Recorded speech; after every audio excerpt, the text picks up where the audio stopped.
आपण टेबलची रुंदी आणि लांबी मोजणार आहे. सध्या आपण काय मोजतोय, लांबी की रुंदी, लेंथ की विड्थ, लेंथ म्हणजेच लांबी. बघा आपण कसं धरलाय टेप, इथं शून्यावर जवळ धरलेला आहे आणि मग इथून सुरू झालेलं आहे बघा. 1 सेंटीमीटर 2 सेंटीमीटर असं करत करत करत आपला टेबल किती लांब आहे, 123. 123 काय, पण 123 काय, मीटर, सेंटीमीटर का मिलीमीटर? कसली पट्टी ही, मीटरची का सेंटीमीटरची?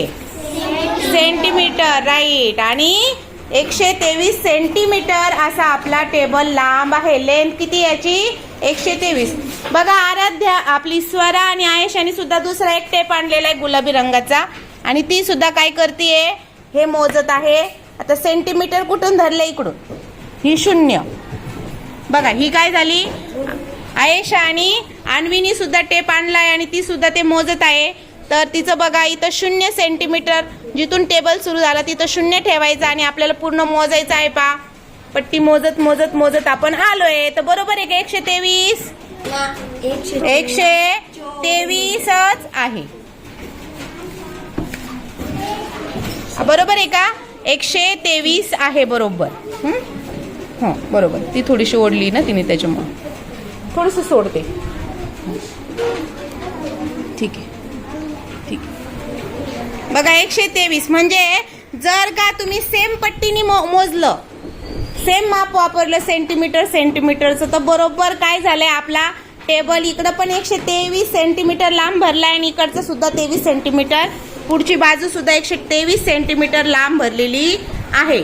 यावरून तुमच्या लक्षात आलं लांबी कशी मोजायची, कुठे ठेवायचा टेपचं पहिलं टोक, 0 पासून मोजायचं, 1 पासून मोजायचं नाही. अजून आता आपण रुंदी मोजणार आहोत. बघा आता आपण टेबलची असलं शिकायचं नाही आणि दुसऱ्याला शिकू द्यायचं नाही. बघा आपण दोघांनीही व्यवस्थित मोजली. इनी इकडून 0 धरलाय, तर सेंटीमीटर किती बघा, इथं 0 पासून आपण मोजायला सुरुवात केली. 10 20 30 40 50 60 आणि 61. किती विड्थ आहे, विड्थ म्हणजे काय, रुंदी.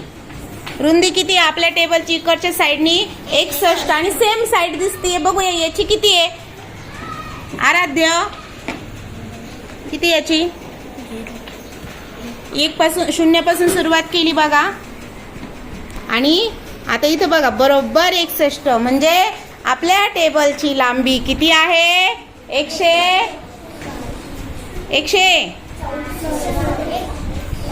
अरे लांबी आपल्या टेबलची लांबी किती आहे, 123 सेंटीमीटर आणि रुंदी किती आहे, 61 सेंटीमीटर. ओके.